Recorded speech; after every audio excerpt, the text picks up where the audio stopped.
nuestra vida por el sendero correcto.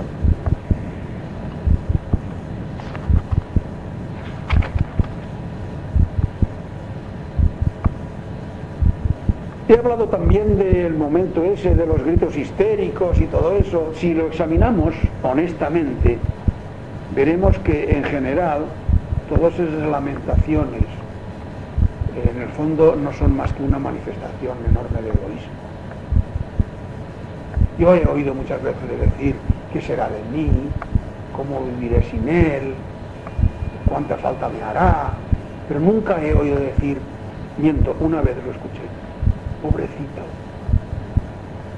¿qué le estará pasando? Eso casi nunca surge. Es una cosa a tener en cuenta.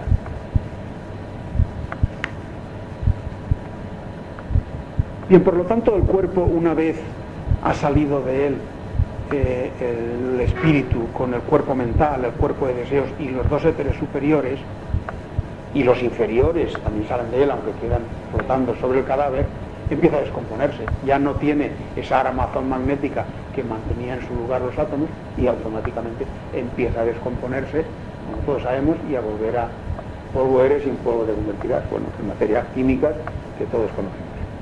El fósforo, el hierro, tal, ya nada. Dentro de unos años ya no queda nada de todo.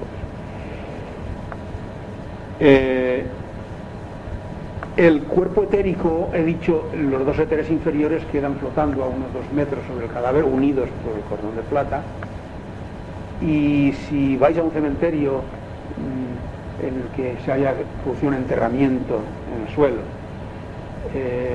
2 o 3 días antes, y si hay luna llena y dais vueltas alrededor de la tumba, podréis ver seguramente ese cuerpo flotante, porque los átomos, los cuerpos, los éteres inferiores, como toda la vida han estado configurando el cuerpo físico, adoptan automáticamente la forma del cuerpo físico que estaban configurando, y se les puede ver como algo brumoso, como humo de tabaco que se mueve con la brisa, porque pertenece al mundo físico, los éteres.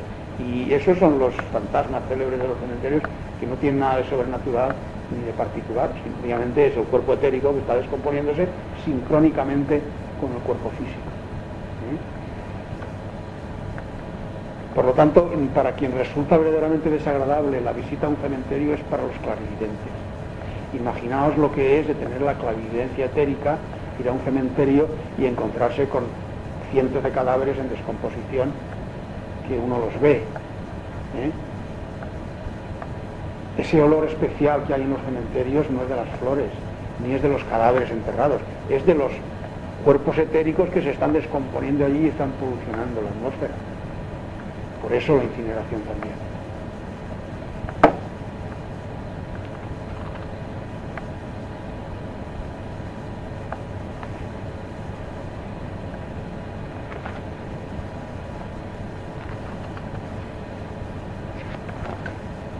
¿Hay alguna ayuda para el que se muere? Positivamente sí.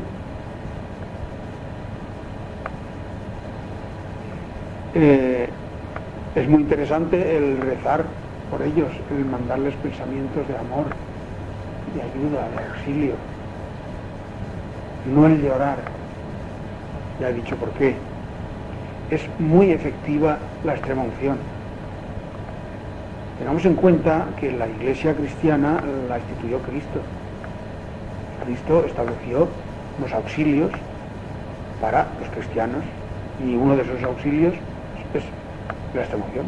Los auxilios son sacramentos para determinados momentos de la vida.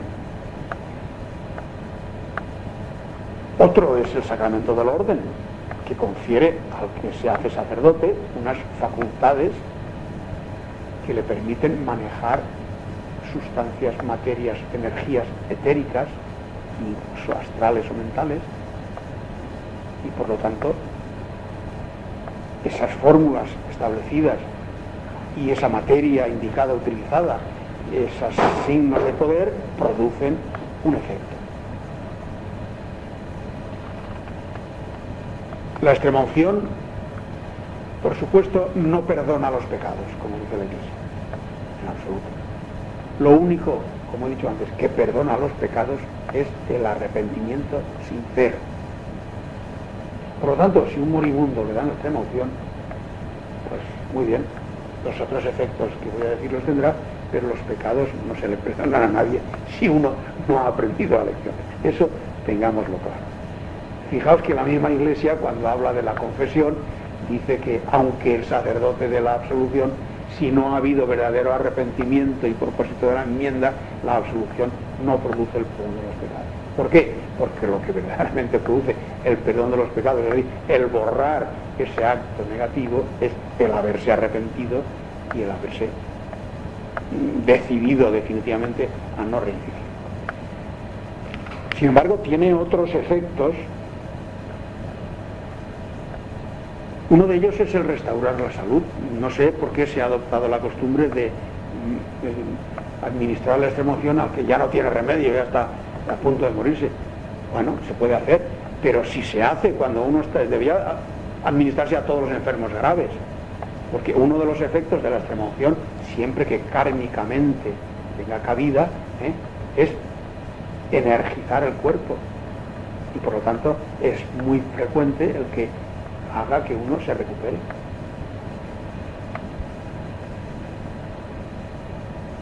Otro efecto es el preparar al enfermo para la muerte, el mentalmente madurarlo, digamos, convertirlo en fruto maduro para que se separe fácilmente del cuerpo, acelerar esos estertores. No sé si habéis presenciado la agonía de alguien y la extrema unción. Es verdaderamente impresionante, porque la persona está dando saltos en la cama y se le administra la extrema unción y es inmediato. Se acabó. Es interesante. Y el tercer efecto consiste en la ayuda después de la muerte. Fijaos que el libro tibetano de los muertos, el libro de los muertos egipcio, tenían esta misma finalidad, acompañar al muerto después de la muerte. Porque ya he dicho que se pierde la conciencia de aquí y se va a un mundo nuevo en el que ordinariamente no se tiene experiencia. Los que ya han sido auxiliares invisibles, los que han estudiado esto y han profundizado, ya están acostumbrados a adaptar su visión a ese mundo y por lo tanto no tienen problema. Pero la mayor parte de la humanidad no está acostumbrada. Es como cuando uno sale de una habitación oscura a pleno sol, no ve nada, ha de adaptarse, es algo así, es una adaptación de todo. Y en ese momento de debilidad, en ese momento de desorientación, si las condiciones kármicas lo hacen posible, podría uno ser objeto de obsesiones o de agresiones, porque uno pasa lógicamente al estrato inferior del mundo del deseo. Tengamos en cuenta que los distintos mundos se compenetran unos a otros, de manera que es como si fuera un rascacielos, de manera que el piso último compenetra a todos los de abajo, y el penúltimo a todos los de abajo, y el siguiente a todos los de abajo. Cada uno compenetra a todos los de abajo, de manera que cuando uno está en el piso de abajo, en realidad está en todos los pisos, solo que cada vez más adentro, y así se comprende el que todos estemos en Dios, porque cada piso compenetra a los de abajo y le excede un poco en volumen, el siguiente más, y así llegamos al Creador, que dentro de sí tiene toda su creación. Por lo tanto, Dios está ¿dónde? Aquí, en todos los sitios.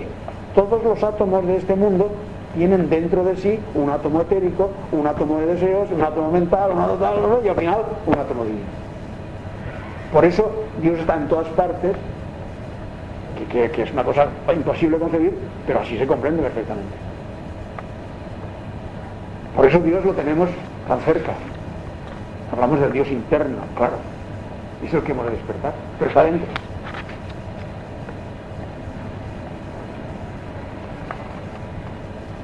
Esa ayuda se puede aumentar aún si encima se le da al moribundo el viático, o sea, la comunión, porque la comunión es otro de los efectos de un sacramento, que es la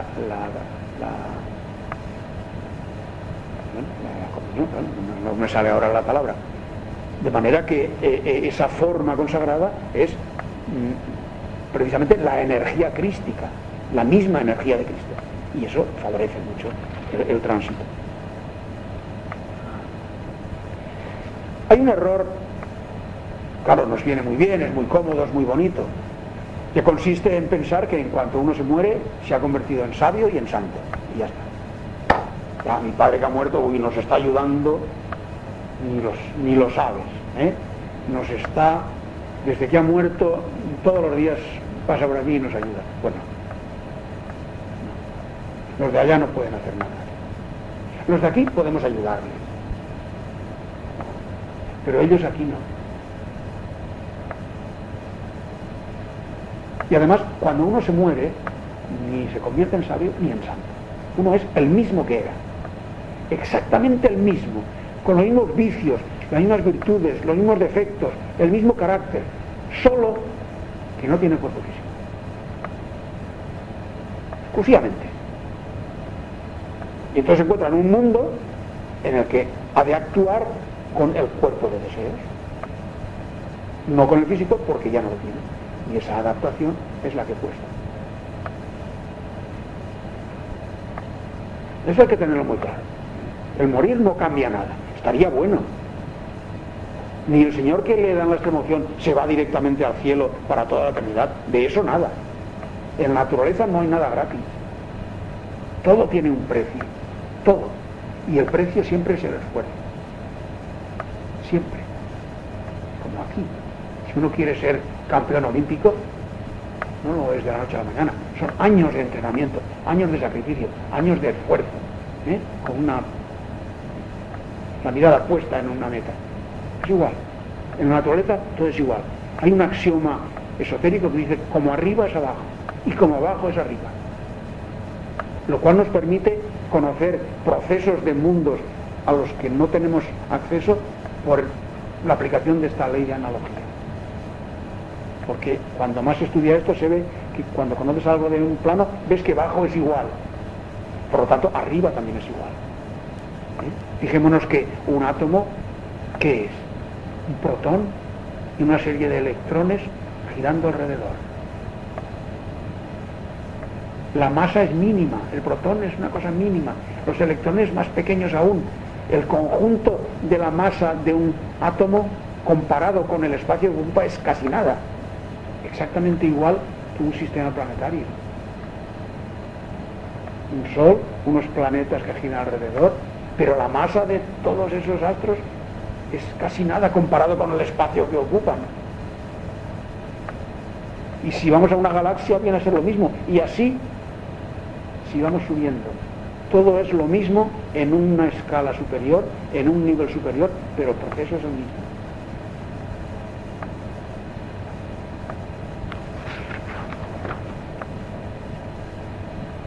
Bien.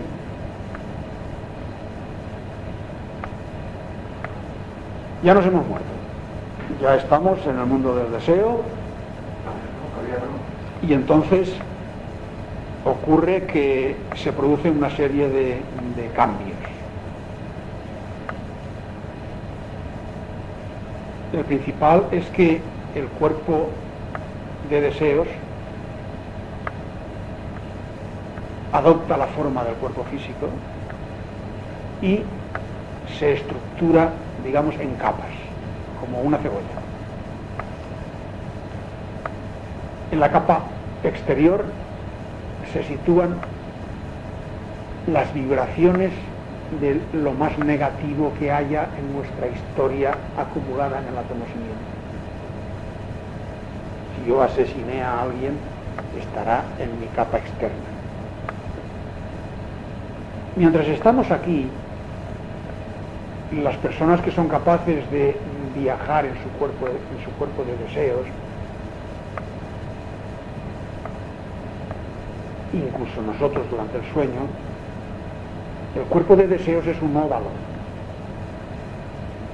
dentro del cual están el cuerpo etérico y el cuerpo físico, compenetrados por el cuerpo de deseos.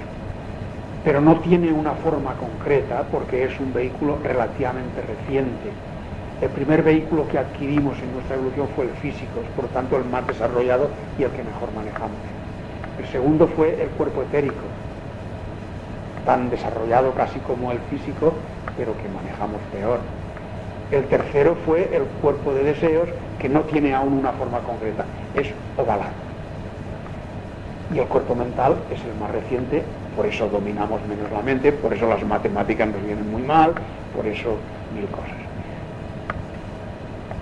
Pero los átomos que constituyen el cuerpo de deseos tienen una particularidad, toda la materia de deseos tiene esa particularidad, y es que está en continuo movimiento. De manera que un átomo puede estar en un momento dado en la cabeza, en la parte superior del óvalo, y en la milésima de segundo siguiente en los pies, y después en la oreja derecha, y después en el otro pie. Está continuamente, no nos debe extrañar porque en el mundo subatómico todo vibra miles de veces por segundo, todo está en pleno movimiento. Bien. Entonces ocurre que cuando uno viaja en el cuerpo astral, el cuerpo de deseos, siempre tiene la sensación de que es aumentado de tamaño, de que tiene más sensibilidad. ¿Qué ocurre? Que todos sus átomos están continuamente en todas partes, en toda la superficie, de manera que uno, aunque tiene ojos y oídos y nariz y tacto, está viendo, oyendo y sintiendo por toda su superficie, porque los átomos sensitivos de toda clase están continuamente en toda la superficie. Sin embargo, cuando se ha roto el cordón de plata y estamos ya con la conciencia centrada, sin cuerpo físico ni etérico, en el mundo del deseo, ese cuerpo ya adopta, como he dicho, la forma del cuerpo físico y estratificado. Entonces las vibraciones negativas están fuera. Le siguen las un poco menos negativas y así. Entonces, claro, podemos hacer el símil de un cuerpo que arrojamos en un depósito de agua. Según lo que pese, irá al fondo o flotará. Pero si va al fondo y después pierde algo de peso, pues puede que suba un poquito y suba más y pierde más peso. Pues algo así. Nosotros en principio, ¿a dónde vamos a parar? En el mundo del deseo, que está constituido por 7 subcapas de distinta densidad, como siempre, la de abajo más densa, las de arriba compenetrando a las otras, vamos a parar a la capa cuya vibración sea similar a nuestra capa exterior. Con lo cual nosotros lo que percibimos de ese mundo es lo similar a nuestra capa exterior.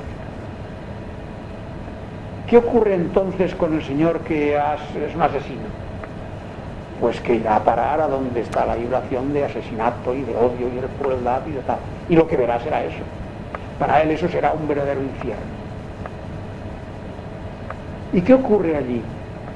Pues ocurre en las 3 capas inferiores, que son lo que se llama esotéricamente el purgatorio. El infierno, por supuesto, no existe, y menos eterno. Eso es una blasfemia de pensar que Dios, que nos ha creado como nos ha creado, nos pueda castigar por un error consecuencia de que no hemos evolucionado del todo. Eso es una barbaridad.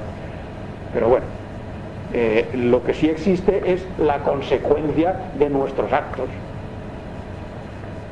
Entonces vamos a parar a donde está la vibración más densa, y como somos sensitivos por la capa más externa, pues percibimos solo lo que es similar a nuestra vibración más densa. Esas 3 capas inferiores es lo que se llama el purgatorio, y en ellas rige una ley que se llama de repulsión, que hace que, lo mismo que aquí existe la ley de la gravedad, que los cuerpos, que los suelos de un cuerpo cae siempre, pues allí existe la de repulsión. Esta ley hay una ley de atracción y otra de repulsión, pero la repulsión es más fuerte. Por lo tanto, primero actúa la de atracción y hace que atraigamos las materias que expresan la misma vibración de nuestra capa exterior, e inmediatamente se han puesto en contacto, la de repulsión las arranca.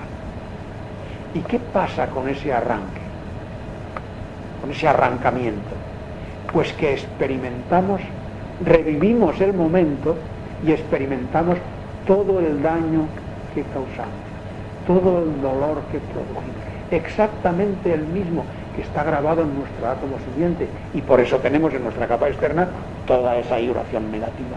Exactamente lo mismo que hicimos, experimentamos en nuestra propia carne. Eso es lo que se llama el purgar los pecados.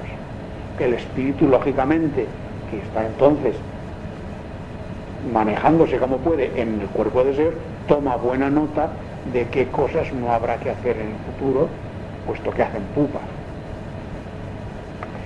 Una vez arrancada esa capa, perdemos peso y pasamos a otro estrato menos denso, donde lo que purgamos es menos grave, pero vuelve a ejercerse la repulsión y volvemos a experimentar el mismo daño, el mismo dolor, la misma vergüenza, la misma humillación, lo mismo negativo que creamos, nada, ni un ápice más, ni un ápice menos. Justo lo que hicimos. Es la justicia perfecta. A nuestro átomo siguiente no podemos engañarlo, porque va grabando todo lo que hacemos, lo que sentimos, lo que se siente en nuestro entorno, el efecto de nuestros actos, palabras o pensamientos sobre los demás, y eso es lo que después nos sale a la cara.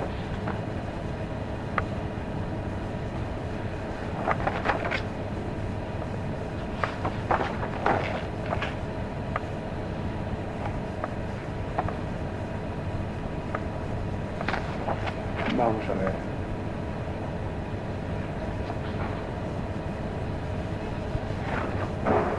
Todo esto está dicho. Estas son las galeradas del libro, y las uso porque es letra más grande.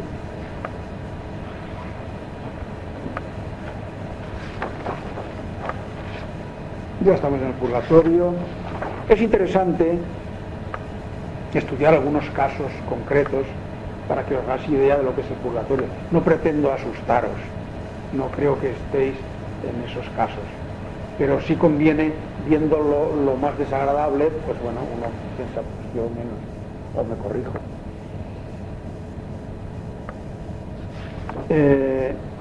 Yo quería estudiar algunos casos, como por ejemplo el del avaro. ¿Qué pasa con un avaro cuando muere? Toda la vida sacrificado, atesorando dinero, o bienes, o coleccionando cosas, incluso a costa de otras personas, y estafando o robando o lo que sea. ¿Qué pasa con ese hombre cuando muere? Pues cuando muere, como he dicho, sigue siendo el mismo avaro, pero no puede manejar sus tesoros. Los ve, porque, como he dicho antes, el mundo del deseo compenetra al mundo físico, por lo tanto, él ve la contraparte astral de sus bienes, pero no puede manejarlos. Los bienes astrales a él no le dicen nada, lo que le dicen son los físicos, y los físicos no los puede manejar. Y entonces está viendo cómo ordinariamente los herederos se fuman la herencia a la salud del viejo, y él se desespera terriblemente viendo desaparecer el fruto de sus esfuerzos y de sus sacrificios. ¿Y qué ocurre? Pues que llega un momento en que se da cuenta de que todo eso era fútil, de que fue una tontería sacrificar una vida y a lo mejor los intereses de mucha gente para una cosa que realmente él no iba a disfrutar. Precisamente la finalidad del purgatorio es el que, al impedirnos dar satisfacción a nuestras filias, pues nos convencemos de que no valen la pena. Este hombre recapacitará, se dará cuenta, aprenderá la lección, y por lo tanto inmediatamente perderá peso y subirá a otro nivel. El fumador, ¿qué pasa con el fumador? Pues que cuando se muere sigue teniendo un mono de tabaco igual, pero ¿qué le ocurre? Que el tabaco astral no le produce ningún efecto. El físico sí, y lo ve, y lo quiere coger, pero su mano pasa a través, porque es una mano de deseos, y pasa y no lo puede coger. Y cada vez tiene más mono y más deseo de fumar. Lo necesita terriblemente, como aquí, más que aquí, 3 veces más fuerte que aquí. Y entonces, ¿qué acaba haciendo? Acaba aprendiendo la manera de incitar a los fumadores para que fumen, porque parte de los éteres del tabaco le llegan a él. Y entonces se dedica a hacer fumar a los fumadores para él poder tener cierta satisfacción. ¿Hasta cuándo? Hasta que se da cuenta de que eso no tiene sentido, de que no acaba de obtener esa satisfacción que busca y que obtenía aquí al llenarse el pulmón de nicotina, y acaba diciendo, pues bueno, pues no vale la pena.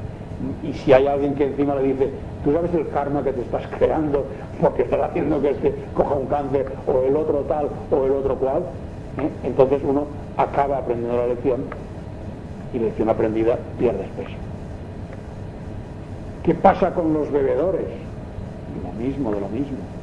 Se meten en los barriles, y acaban incitando a beber a la gente que bebe. ¿Qué pasa con los obsesos sexuales? Pues que van a las casas del enocinio y a la tal, y siempre es lo mismo. Uno acaba insatisfecho de aquello que está haciendo, adquiriendo un karma que tendrá que pagar, y convenciéndose de que no vale la pena esa adicción. Por lo tanto, el espíritu en la próxima encarnación posiblemente aún tenga tentación, pero ya tendrá más fuerza para resistirlo. La evolución es algo lento, no hay nada, aunque nos parezca, no se produce en la naturaleza nada súbitamente, nada. Todo tiene su preparación, su tiempo. La Escritura dice muy claro, hay un tiempo para reír, y un tiempo para llorar, y un tiempo para amar, y un tiempo para guerrear, y un tiempo para... Hay un tiempo para todo, pero lo que no podemos es hacer que la naturaleza vaya a nuestro ritmo. Nosotros hemos de ir al suyo.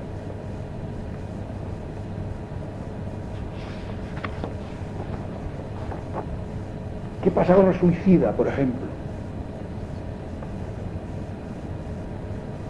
Nosotros, antes de renacer, en el segundo cielo, lo estudiaremos en la próxima conferencia seguramente, yo he dividido esto en 2 conferencias, aunque estoy viendo que me alargo demasiado y no sé si en 2 nos dará tiempo, pero bueno, no sé, ya veré qué hacemos. Eso. Ya te he hecho...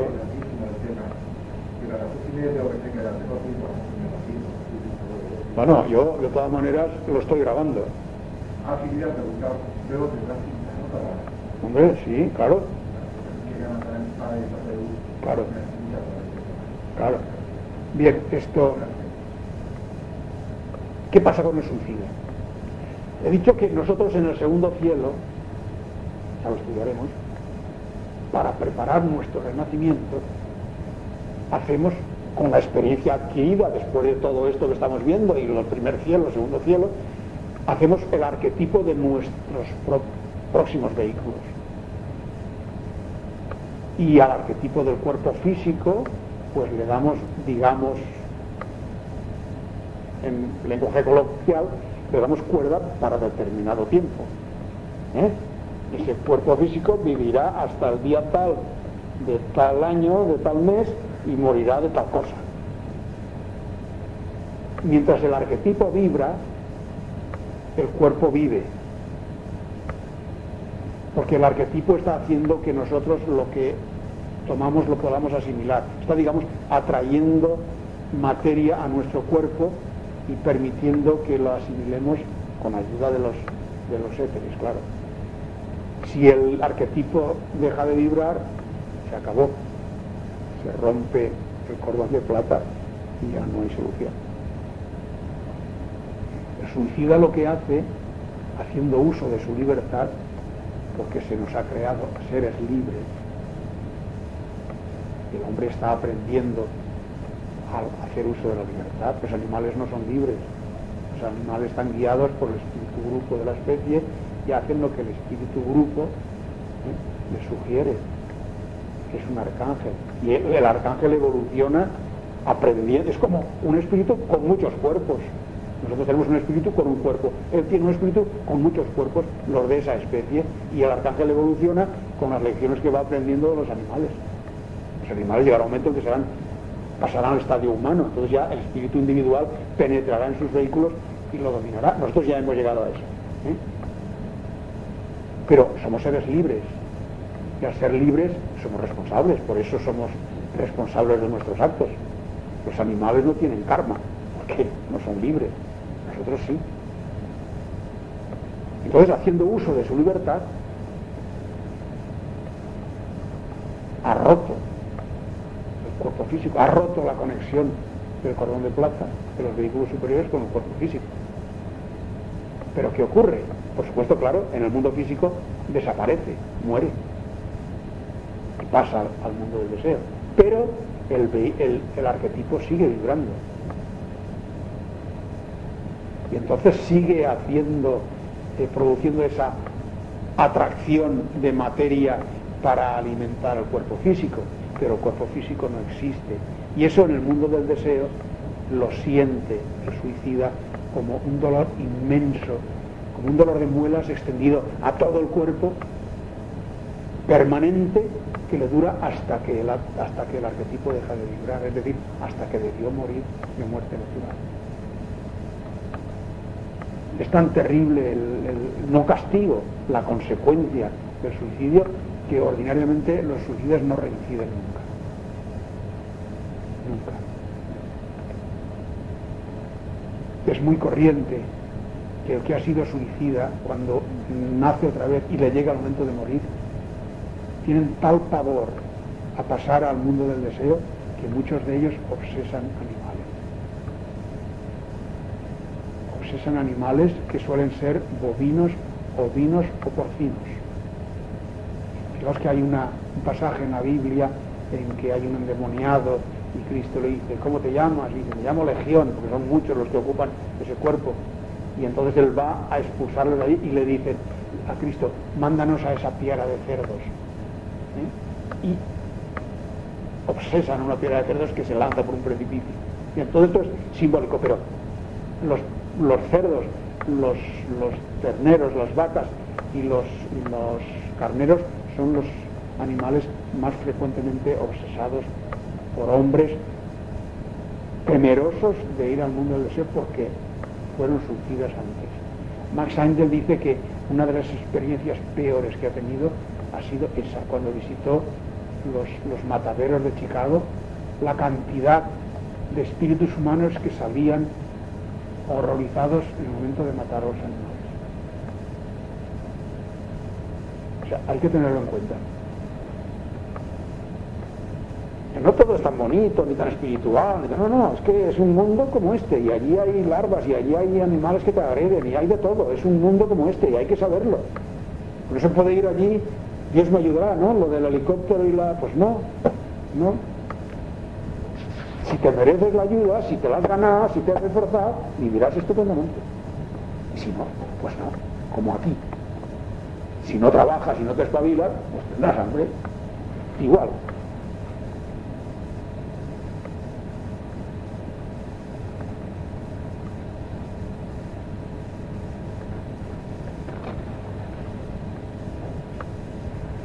Vamos a ver. Otro caso, el asesino además, está hablando del suicida. El asesino, ¿qué pasa con el asesino? El asesino ha cortado la vida de su víctima antes de hora. La víctima, lógicamente, no tiene culpa de que le hayan cortado la vida. Por lo tanto, cuando muere, queda en estado comatoso en el mundo del deseo.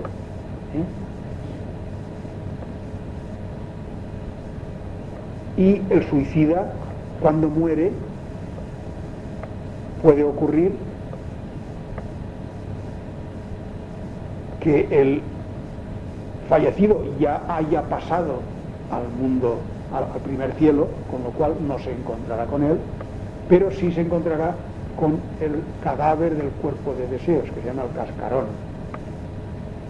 Nosotros vamos perdiendo vehículos, aquí perdemos el físico y etérico, después perdemos el cuerpo de deseos y después el mental, hasta que al final en el tercer cielo se queda el espíritu ya, digamos, desnudito, él solo, sin vehículos, y crea los próximos. Pues ese cascarón o ese cuerpo de deseos en estado de coma, apenas el asesino muere y pasa al mundo del deseo, pues, es atraído magnéticamente. Y allí lo tiene reviviendo el momento del asesinato permanentemente. La lección se suele aprender también.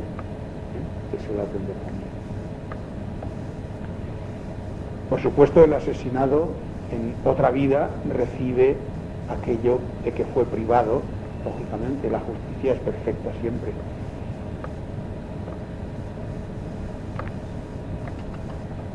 Otro caso, el ejecutado. Bien, aquí estamos en el problema de la pena de muerte. El decálogo lo dice muy claro: no matarás. No distingue. Curiosamente, la Iglesia hasta hace muy pocos meses ha defendido la pena de muerte. Creo que ahora ya no. Nadie tiene derecho a matar a nadie. Incluso en nuestra filosofía se recomienda el vegetarianismo. ¿Por qué? Porque los animales tienen cuerpo de deseos y para comerlos hay que matarlos. Y al matarlos les hacemos daño y sufren y les cortamos la vida. Y el animal, como es la oleada siguiente a la nuestra, tiene un proceso similar al nuestro. Tarda mucho en renacer y en reconstruir sus vehículos y en prepararse para el próximo renacimiento. Y le hemos hecho una broma. Otra cosa son los vegetales. No tienen cuerpo de deseos, por lo tanto no sufren. Y además tienen miles y miles de semillas que les permite renacer enseguida. El animal, ojo. Y el hombre no digamos. Por término medio tardamos entre 1100 y 1200 años en renacer. Es una broma. Entonces, la pena de muerte, desde el punto de vista oculto, es un verdadero asesinato. Y cometen el asesinato el verdugo. A lo mejor el verdugo es el que menos, porque a lo mejor es para comer. El verdugo, el juez, el que votó a los que aceptan la pena de muerte y los que lo defienden. Todos esos tienen el karma correspondiente, porque todos ejercitamos nuestra libertad, ponemos en funcionamiento causas y hemos de recoger la cosecha luego, sencillamente. ¿Qué pasa con el ejecutado? Pues bueno, puede ocurrir que sea una persona que sea evolucionada o que haya evolucionado en el pasillo de la muerte, como algunas veces ha ocurrido, y por lo tanto tenga la valentía de perdonar a los que le han condenado y a los que le han matado, con lo cual habrá dado un gran paso en la evolución. Pero lo corriente, desgraciadamente, es lo contrario, que muera odiando a los que le condenaron y a la sociedad con unas ansias enormes de venganza. ¿Y qué ocurre? Como ha muerto con ese deseo intenso de venganza y de revancha, pues inmediatamente va a parar a la región más inferior del mundo del deseo, donde se dedica a influir a las personas proclives a esas ideas. De manera que, aquí lo vimos, se fusila a un terrorista y al poco tiempo hay 4. Y se fusila a otro terrorista y al poco tiempo hay 100. ¿Qué ha pasado? Eso.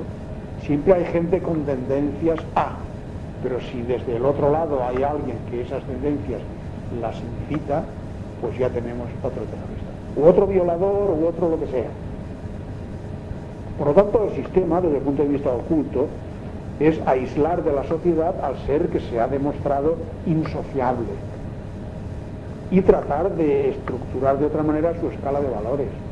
Tengamos en cuenta que nosotros siempre que hacemos algo, sea bueno o sea malo, lo hacemos lo mejor que sabemos. Es instintivo.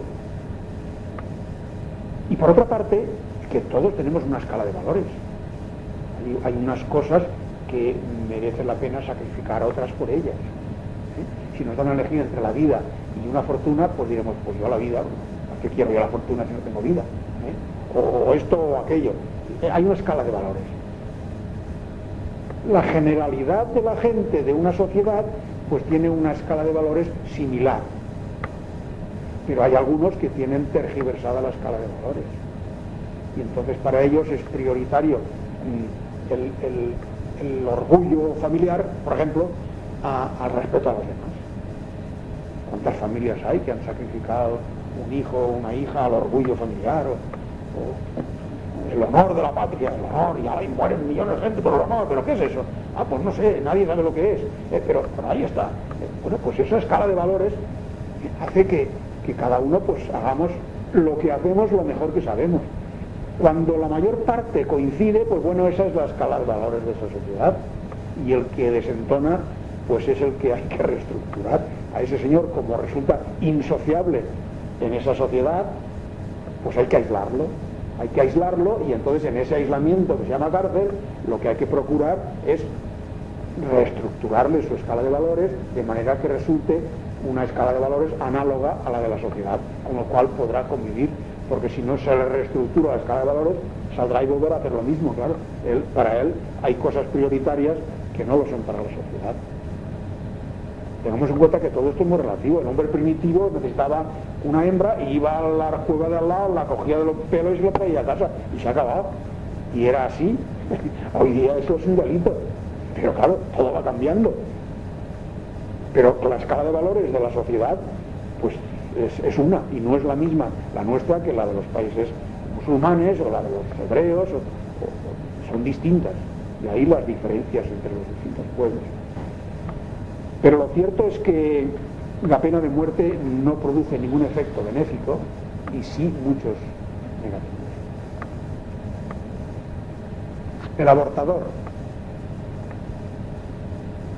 bueno, no deja de ser un infanticidio. ¿Quién lo comete? Los padres, médicos, enfermeras, los que aceptan el divorcio. No me estoy refiriendo a la ley que regula el aborto, sino a los que lo practican. Porque la ley que regula el aborto no aconseja abortar, es distinto, no es libre. La ley del aborto no dice a nadie que aborte. Lo que hace es regular el que quiera hacerlo, que lo haga de una manera higiénica, de una manera aceptada por determinadas personas, pero no, a nadie le aconseja el aborto. Como la ley de divorcio no aconseja que la gente se divorcie. El que se divorcia es porque él quiere. Lo que se ha regulado eso, que es otro tema. ¿Qué ocurre? Pues bueno, si hemos tardado 1000, 1100, 1200 años en preparar los vehículos para renacer, tiene maldita la gracia que cuando uno ya está en el claustro materno, le digan, pues ahora no, ahora has perdido todo este tiempo, toda esta oportunidad, y ya veremos cuando nace. Es terrible. Yo os puedo asegurar que no hay una sola mujer que haya abortado y no tenga pesadillas nocturnas. Muchas se trastornan. ¿Por qué? Pues porque cada noche cuando dormimos vamos al mundo del deseo, y allí está ese mito, y te pide cuenta,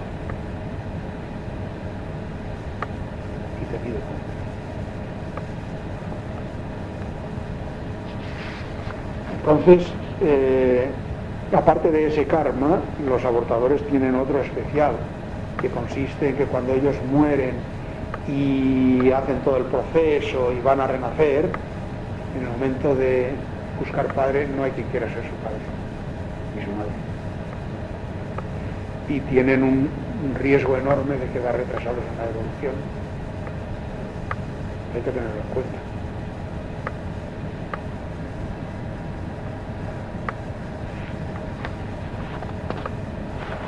Otro tema, sí. Después, por favor. Es que si empiezo ahora a contestar preguntas no terminamos. El obsesado. ¿Bien? La obsesión es un hecho. ¿En qué consiste la obsesión? Pues la obsesión consiste en que otro ser que no es nosotros, nuestro espíritu, nos desplaza de nuestro cuerpo y lo ocupa y lo maneja. ¿Quiénes obsesan? Los hombres, me refiero. Pues fundamentalmente otros hombres, los desencarnados. Esa gente de instintos primitivos, crueles, sexuales, degenerativos, que mueren, quedan en la zona fronteriza, en una zona que no es ni mundo físico ni mundo del deseo, y están buscando, como no ven más posibilidad de vida que esta, porque no creen en nada más, están buscando la primera oportunidad para ocupar un cuerpo físico y vivir en este mundo. ¿Cuándo se les da oportunidad de obsesarnos? Pues en varios momentos. Uno, un acceso de ira. Fijaos que el mismo lenguaje lo dice, y se puso fuera de sí. Es cierto, en un acceso de ira uno sale de sí mismo, el espíritu sale y puede entrar otro. Y lo cierto es que un cuerpo no lo pueden ocupar dos espíritus.